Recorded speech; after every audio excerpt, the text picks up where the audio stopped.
de ce challenge week-end à Mille qui s'est donc déroulé ce week-end du 6 au 8 mars, journée de la femme. Attention mesdames. Donc pour ce week-end, c'était donc les 2 ans du challenge week-end à 1000. Lily Booking, qui organise chaque trimestre ce challenge, avait proposé du coup des défis en plus à réaliser. Donc j'en avais parlé dans la précédente vidéo. Vous y trouverez dans barre d'infos toutes les défis proposés dans l'ancienne vidéo. Je ne vais pas les remettre là. Donc du coup maintenant je vais vous faire le point sur ce que j'ai lu durant ce week-end, puisque pour ma part il est réussi. J'ai atteint 1151 pages durant le week-end, donc je suis super contente. Je crois que c'est la 4e fois que je le fais, première fois que j'arrive à un score pareil. La première fois je devais être à 900 et quelques pages, les 2 fois suivantes c'était un week-end hyper chargé de travail, donc j'avais visé dans les 500 pages. Voilà. Donc pour ce challenge, j'ai lu pour commencer 14-14, donc le centenaire de la Première Guerre mondiale, donc l'histoire d'une correspondance entre 2 adolescents de 13 ans. Ils s'appellent tous les deux Adrien. Donc Adrien avec un A vit en 2014. Pour la nouvelle année, donc il écrit une lettre, une carte de vœux à son cousin Adrien avec un H. Donc il le met dans la boîte aux lettres qui est apparue devant chez lui, une boîte aux lettres mystérieuse, mais bon, il se dit c'est les nouvelles boîtes aux lettres de la poste, donc il se pose pas plus de questions que ça.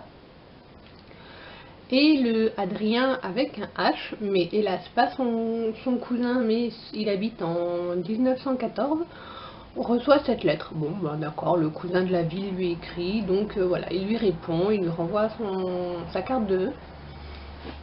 Et de fil en aiguille, donc ces deux Adriens continuent de correspondre ensemble l'un l'autre.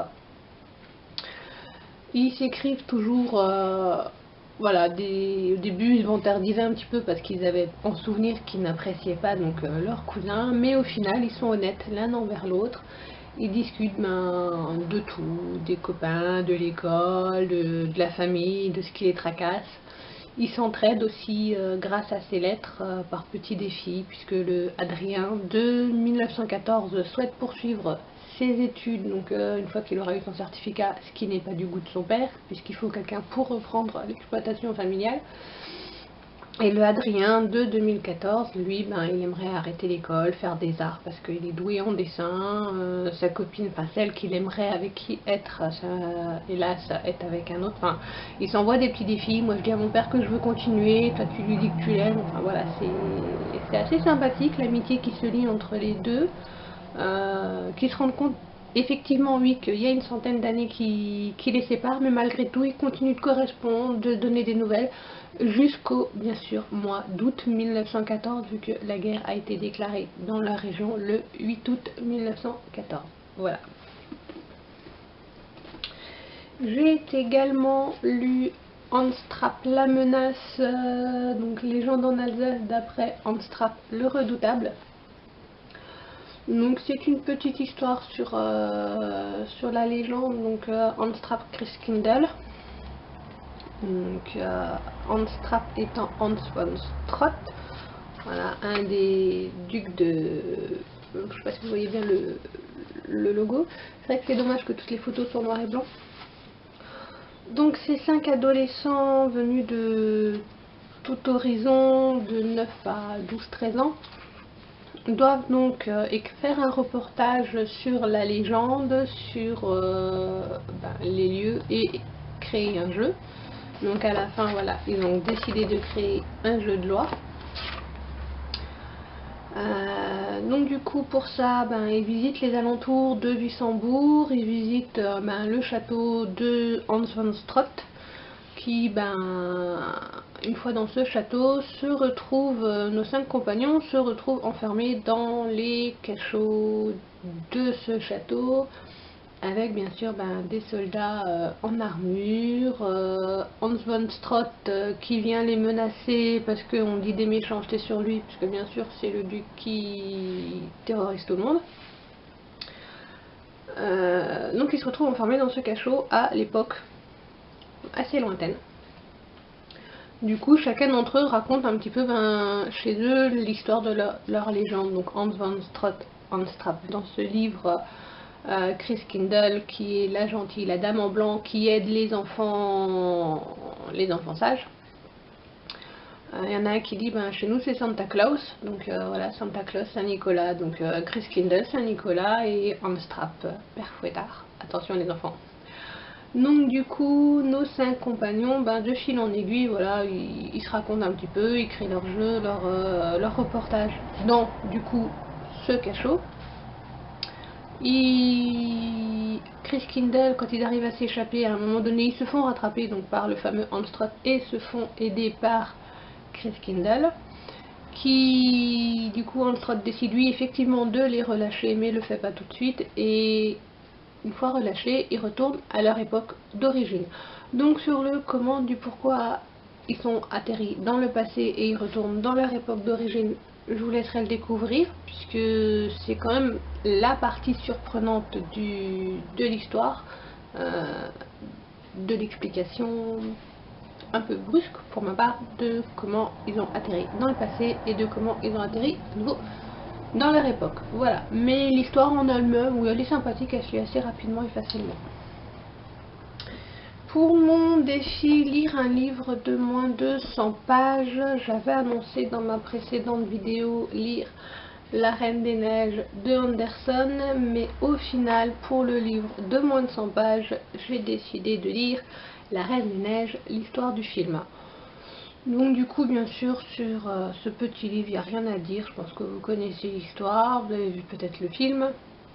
Donc voilà, c'était juste histoire de grappiller quelques pages pour le challenge, j'ai envie de dire. J'ai également, donc dans l'après-midi du dimanche, puisque j'avançais pas si vite que ça, du coup j'ai décidé d'enchaîner et de lire Ex-Hall, l'Académie des sorcières.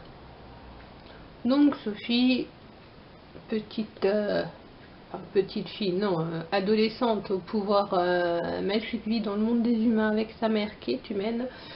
Mais hélas, elle fait un peu trop de bêtises avec ses pouvoirs, donc du coup, le conseil décide de l'envoyer à ECAT, donc l'école ECAT de Ex-Hall, cette académie, pour apprendre à contrôler ses pouvoirs et ne plus faire de bêtises au milieu des humains.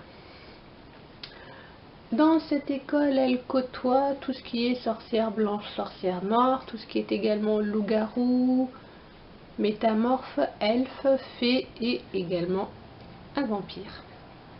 Elle n'apprend pas forcément en cours à maîtriser ses pouvoirs, puisque c'est plus de la théorie qui s'y passe, puisqu'ils sont là vraiment pour être, entre guillemets, protégés, comme elle dit, en prison jusqu'à ses 18 ans. Il y a bien sûr, comme toute histoire d'adolescente, des histoires de filles, entre rivalités entre filles. Bien sûr, il y a un garçon dans le lot, hein, bien entendu, qu'elles aiment pas, une fois l'un, une fois l'autre. Les sortilèges, bien entendu, qu'elles font pimentent le tout, parce que une histoire de fille banale, bien sûr que ça donnerait pas envie de le lire, hein, j'ai envie de dire. Donc c'est le premier tome, il y en a 3. Donc j'ai pas les 2 autres, quand je les trouverai à l'occasion, je les prendrai, mais voilà, je ne sauterai pas dessus. Même si l'histoire est assez sympa, elle se lit très facilement sur une après-midi. La fin du livre donne l'impression qu'il n'y a pas de suite. Donc c'est vrai que je pense que s'il n'y avait pas eu de suite, ça serait arrêté comme ça. Mais il y en a une, donc peut-être à bientôt pour la suite.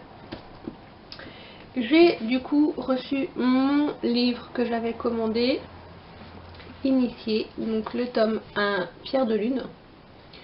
Donc la couverture est effectivement très très belle, comme vous pouvez le voir, puisque je vous l'avais montré juste sur la photo sur mon téléphone, donc c'était pas grand chose, donc c'est vrai que la couverture est très belle. Je ne peux pas vous en dire grand chose, puisque du coup durant ce challenge je m'en suis arrêtée à peu près à une vingtaine de pages près, à la moitié du livre.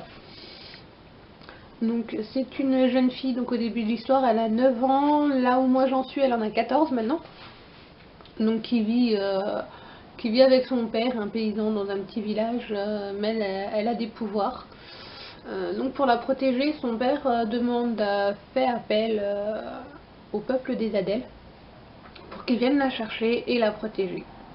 Donc c'est sans grande conviction, sans envie qu'elle quitte son père pour pouvoir partir avec l'Adèle qui est venue la chercher dans leur pays. où elle apprend du coup à maîtriser les pouvoirs qu'elle a, à augmenter sa force, sa capacité physique, mentale, le combat et tout. Donc voilà, après pour la suite, il faudra attendre que j'ai fini de le lire. Donc pour les défis, si je fais un résumé, j'avais pris lire un livre de moins de 100 pages, c'est fait. Commencer une série, c'est fait également 2 fois. Lire un livre dont l'auteur a le même prénom que vous, c'est fait. Normalement j'avais choisi lire un livre de plus de 500 pages, donc ce livre fait plus de 500 pages, mais je ne l'ai pas fini, donc j'ai envie de dire que le défi n'est pas fini. Et je pourrais ajouter le défi que je n'avais pas mis, le narrateur est une fille, puisqu'avec celui-ci on est un petit peu dans la tête de Sophie, vu que c'est elle qui raconte son histoire. Voilà. Sur ce, je vous souhaite une très bonne journée, très bonne semaine, bonne soirée ou bonne nuit en fonction de l'heure à laquelle vous regardez cette petite vidéo. J'espère vous retrouver bientôt pour une suite en vidéo. Donc je pense d'ici fin mars, début avril, pour sûr, il devrait y avoir une vidéo sur les acquisitions du trimestre, puisque j'avais décidé de ne pas le faire tous les mois, donc je m'étais dit sur le trimestre. Donc comme j'ai eu une grosse commande au niveau des éditions Michel Lafon suite à une vente privée, donc il y aura beaucoup de livres à présenter. Après, peut-être que je ferai des vidéos sur les dernières lectures que j'ai lues. Bon là j'en ai déjà fait sur celle de ce week-end. Voilà.